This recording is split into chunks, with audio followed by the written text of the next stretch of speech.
I'm Max Keiser. This is the Keiser Report. You know, one of the themes we explore on this show often is how the crimes on Wall Street repeat themselves, but under different names. Now, I'm going to talk to you about the collateralized debt obligations. Remember those, CDOs? Well, they've been reinvented. It's the same scam, but they've got a new name. We're going to talk about that in a moment. But first, late-breaking news about some German woman. Stacy.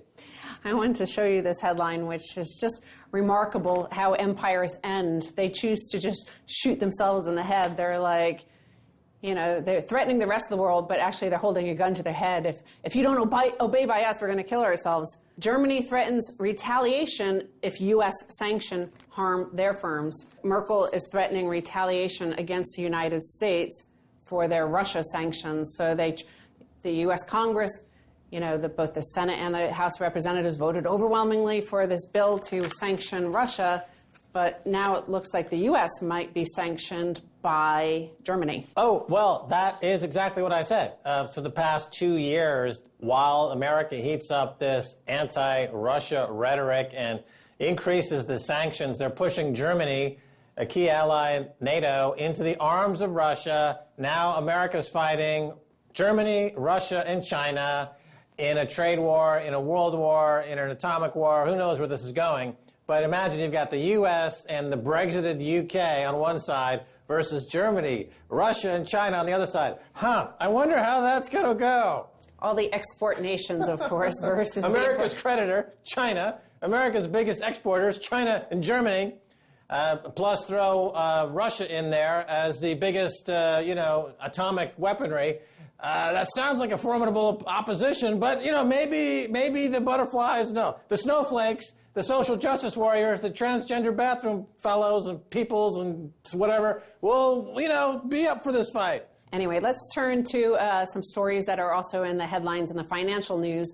And while we were gone, of course, the SEC came out with a report about, these ICOs, these initial coin offerings. In particular, they mentioned the DAO, which is one of the first smart contract, the first ICO essentially on the Ethereum blockchain. That all collapsed when a hacker stole some coins, and that resulted in the split in Ethereum exactly a year ago. So, you know, that was issued. The SEC said that is a security and they're going to regulate it. So the SEC is crucial to the next story about regulating and these threats of regulation, because the sequel to the global financial crisis is here. This is in the Financial Times, and they say the central culprit this time is a collateralized loan obligation.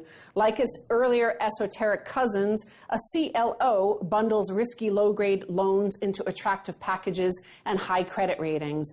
In May, there were 2 deals of more than $1 billion each, and experts estimate that $75 billion worth are coming this year alone. Antares Capital recently closed a $2.1 billion CLO, the largest in the U.S. since 2006 and the 3rd largest in history. Although most of the loans underlying these deals are of, quote, junk status, more than half the new debt is rated AAA.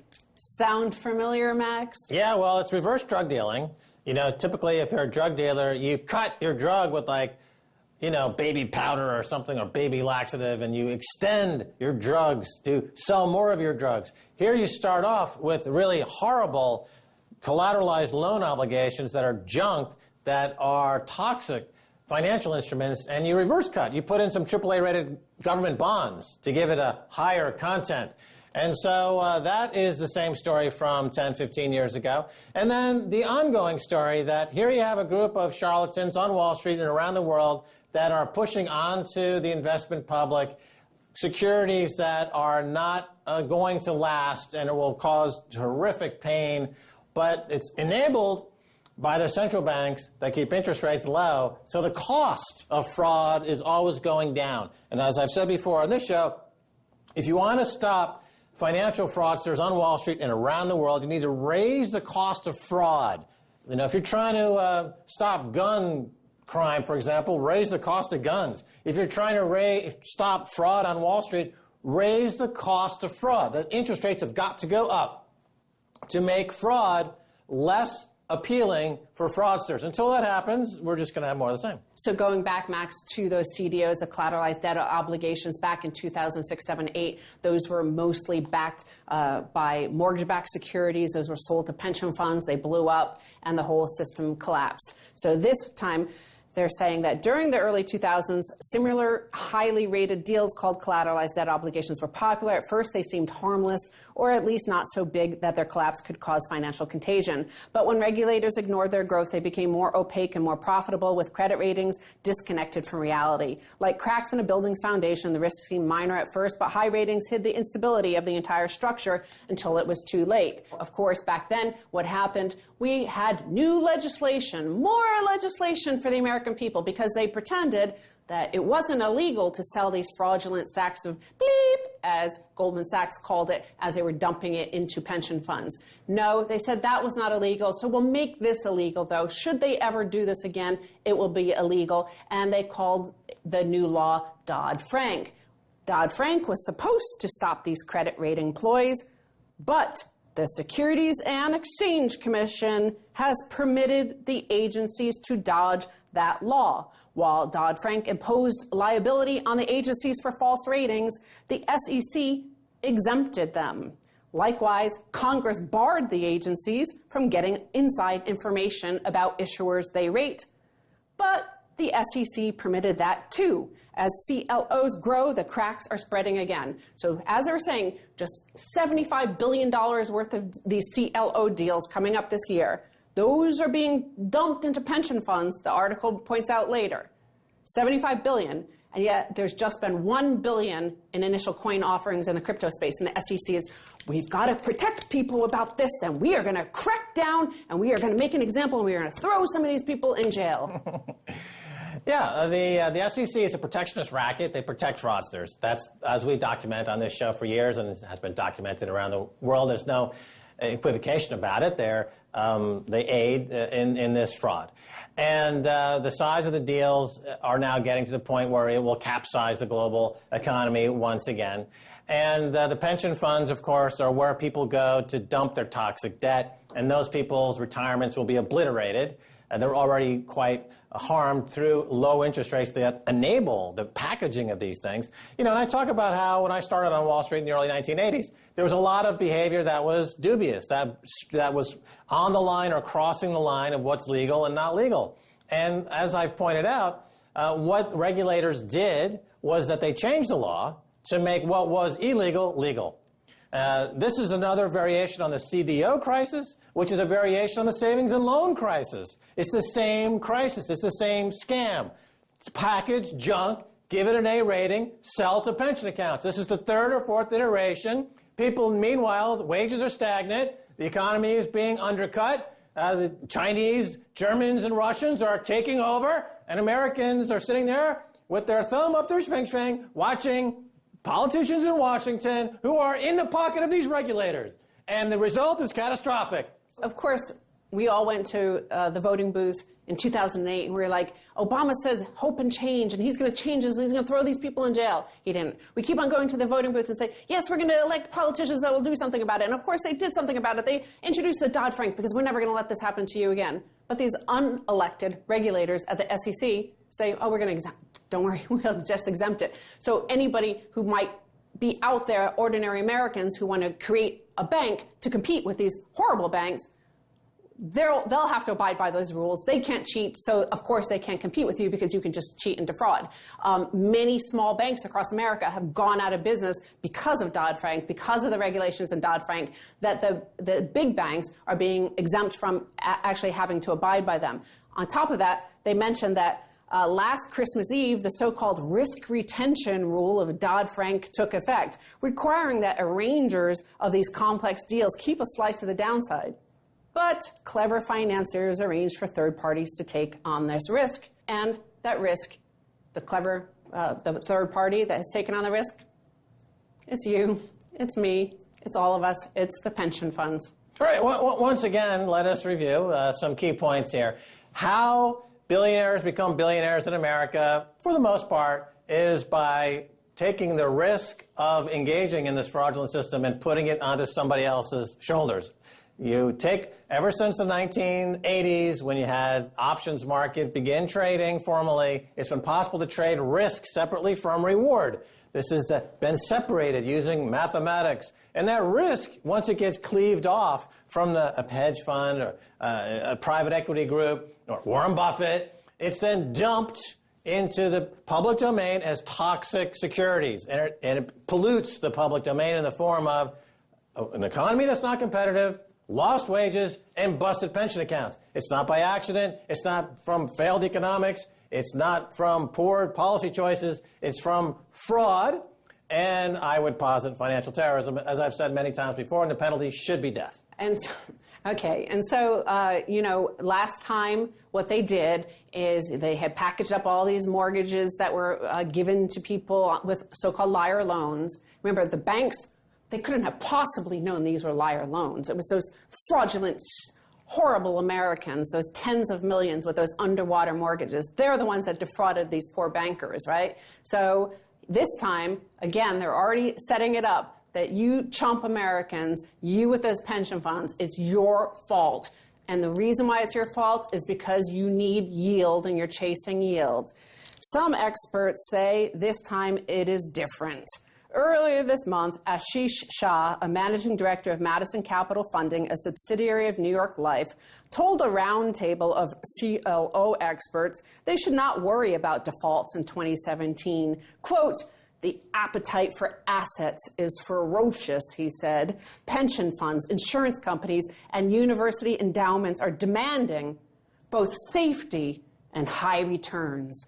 CLOs seem to offer both," he says. Right, that's the rhetoric of a zealot, an ideologue, like Jim Jones. Drink the Kool-Aid, it has cyanide, it'll kill you, but you're thirsty, right?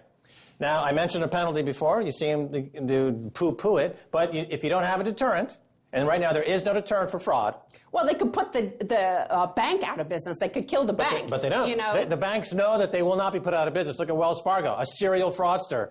Caught this week. Again, caught this week. You need a deterrent. And losing one's life, I think, is an adequate deterrent for Wells Fargo and the CEO. Well, we got to we got to go to the second half. You can debate this in the comments if you want. I'd like to see the blood spill. Stay tuned for the second half. Don't go away. Welcome back to the Keiser Report. Time now to turn to Michael Hudson, author of many books, including the classic Killing the Host. Michael, welcome back. It's good to be back, Max. All right, first I want to talk about your recent post on your site, michael-hudson.com. The post is called Dad's Many Proverbs. He assembled these in prison. Why was your dad in prison? Who sent him there? Well, this is a story we haven't heard. What's going on here, Michael? Well, I grew up in Minneapolis, which was the only city in the world where being a Trotskyist was a career advancement possibility. And my father was a labor leader, one of the Minneapolis 17, sent up under the Smith Act the day before Pearl Harbor. Essentially, the Democratic Party wanted to turn the Teamsters Union, whose center was in Minneapolis, over to the mafia, who had promised support of the Democratic Party. And they really were terrified that the Trotskyists in Minneapolis were going to take over the labor movement. And the Stalinists also were vying against the Trotskyists. They were urging the death penalty for the Smith Act that ultimately was used against the Communist Party itself. And so the Attorney General, Biddle, framed up the Trotskyists for advocating the overthrow of the government by force and violence, defined as having the books of Marx and Lenin on your bookshelf. What my father and his colleagues had done was call in the National Guard to protect the striking workers from the Minneapolis police that were working for the local corporate gangsters, Walgreens at the time, other local users of the Teamsters. And there was a general strike in Minneapolis in 1934 that was one of the high points of American labor history. My father was right in the middle of it, so he was sent to jail with the other Trotskyists and most of the federal penitentiary, not local. So federal's where you want to be because these were not the violent criminals. They were mostly Jehovah's Witnesses who were conscientious objectors during World War II. And my father and his colleagues recruited them all into the Trotskyist Party. And my father worked in the library and compiled this group of proverbs. He also compiled a list of everything Lenin and Trotsky had written on various topics, but somehow that got lost in one of their moves. Yeah, this is an incredible history. I encourage everyone to take a look at it. You know, when I'm listening to you there, I had a thought I wanted to ask you more philosophically. The labor movement in America, any workers' movement, of course, has had trouble gaining agency in this capitalist economy, in this capitalist world. And they also are constantly fending off entities from organized crime, as well as corporations that seem to be in league more often than not with the government. Well, how come labor or a left wing has never really come up with an adequate way to fight capitalism? I understand, obviously, with the Communist Manifesto and the works of Marx, there is a critique of capitalism, but it's not necessarily a roadmap of here's how you create a parallel system, as far as I can tell. But can you comment on that? Or maybe my question is just completely off base. Well, this is exactly what the Trotskyists were trying to do in Minneapolis. My father, under his party name of Jack Ranger, wrote a pamphlet, Next a Labor Party, where he pointed out the impossibility of the labor movement trying to work within the Democratic Party that was basically a link between Wall Street and the mafia and the corporate sector. He said they needed their own party, and the government systematically, not only in the Smith Act, but later through the FBI's COINTELPRO, tried to move against any kind of an activist in the labor movement that tried to be really independent, either of the mafia-controlled unions, as Bob Fitch wrote a whole book on that, or independent of the Democratic Party. So you ended up having the AFL-CIO, affectionately called the AFL-CIA, becoming the main advocates of the war in Vietnam, wars against socialism in Latin America. You had the labor union leadership move to the right, with the government moving to get rid of any labor union leader who didn't make a fatal deal with the vested interests to prevent a real labor party. So now you're throughout the 1950s, 1960s,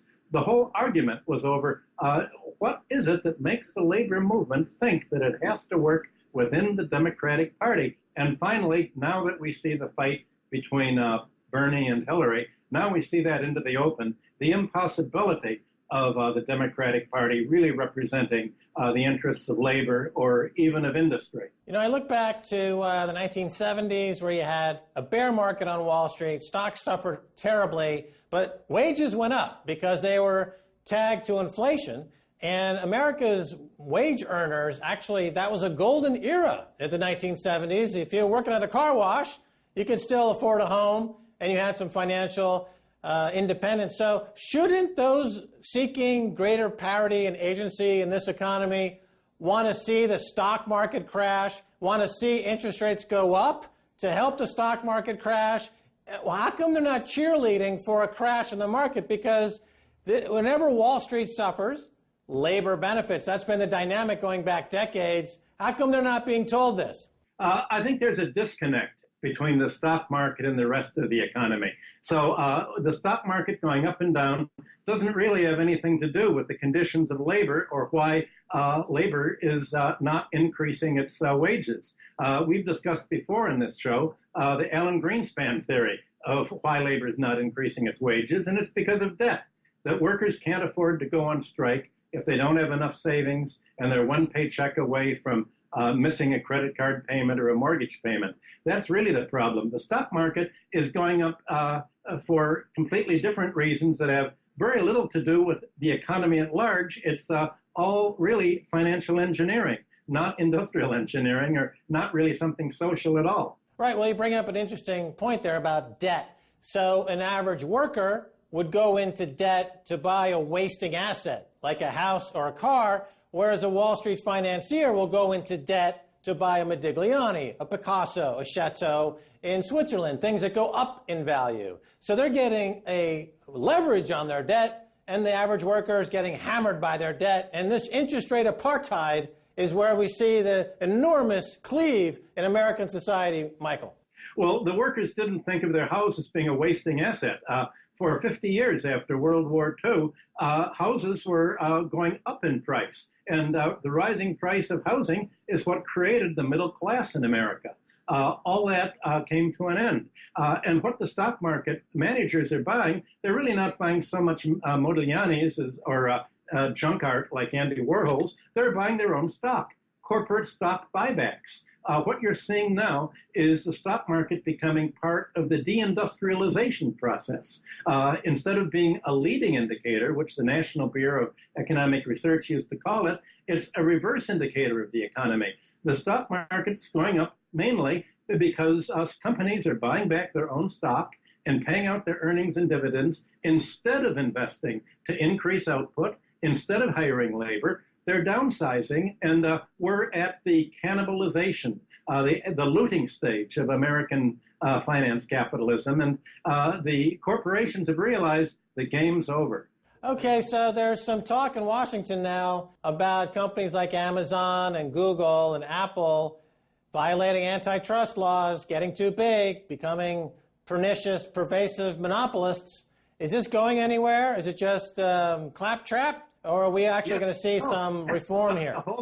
The whole economy is becoming a rentier economy. What you're seeing is not only Amazon and the other companies in information technology, you're having about 4 companies in every sector, whether it's the 4 airlines or the 4 biggest banks or the 4 biggest IT companies. They're all monopolies, and what they're really getting is not profits in production, but economic monopoly rents. And the whole economy is now being built around extracting monopoly rents, whatever they can charge. And in order to do that, the corporations have to take over the government and disable the antitrust agencies, disable the Treasury Department, disable almost every department of government, and that's what we're having. We're having a takeover that's not military, but it's a financial takeover that is turning the economy away from a profit and wage economy into a rent extraction economy.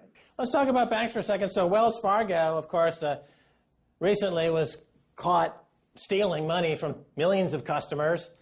They have now been caught in several other scams, insurance scams. There's no deterrent. There's no penalties. I've made the point that since my days on Wall Street, the things that were considered illegal in the 80s have been made legal. So the message that these frauds communicate to Washington is change the laws to make what the illegal activities that we're doing now legal so we can do them again, but much bigger.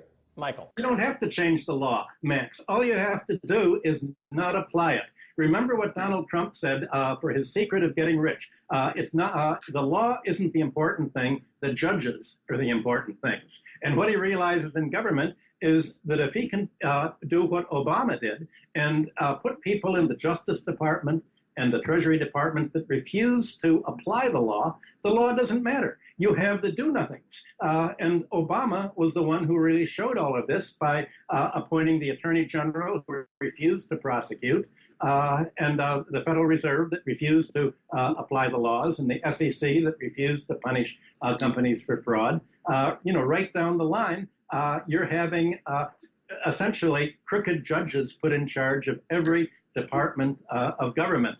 And that's the genius of this. All without changing the law at all. You don't have to even do that. I hope Eric Holder has $1 billion squirreled away somewhere, because he certainly was complicit in fraud that covered many, many billions of dollars, hundreds of billions of dollars. If he didn't, not only is he corrupt, but he's a moron, which I have a strong suspicion that's the case. Now, you mentioned Donald Trump there. Let's talk about America and Trumponomics. Is there such a thing as Trumponomics? You touched on it briefly. What's the current state? Well, if there is such a thing as Trumponomics, nobody knows what it means because he keeps changing his ideas. He hasn't given any economic speech spelling it out. Basically, Trump economics is financialization. It means turn over the economy to the industry lobbyists. So it's a government by lobbyists acting in their self-interest, putting the class war back in business, and that's what we're seeing. The class war is back in business with a vengeance like it hasn't been at any time in my life. Right. Speaking of class war, this Obamacare is remarkable because we're paying $2,000 a month, and all day long we look at people that pay nothing per month.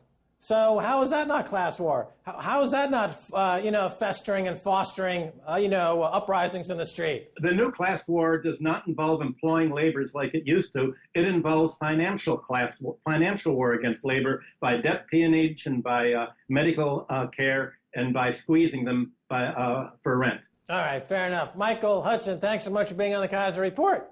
Thanks a lot.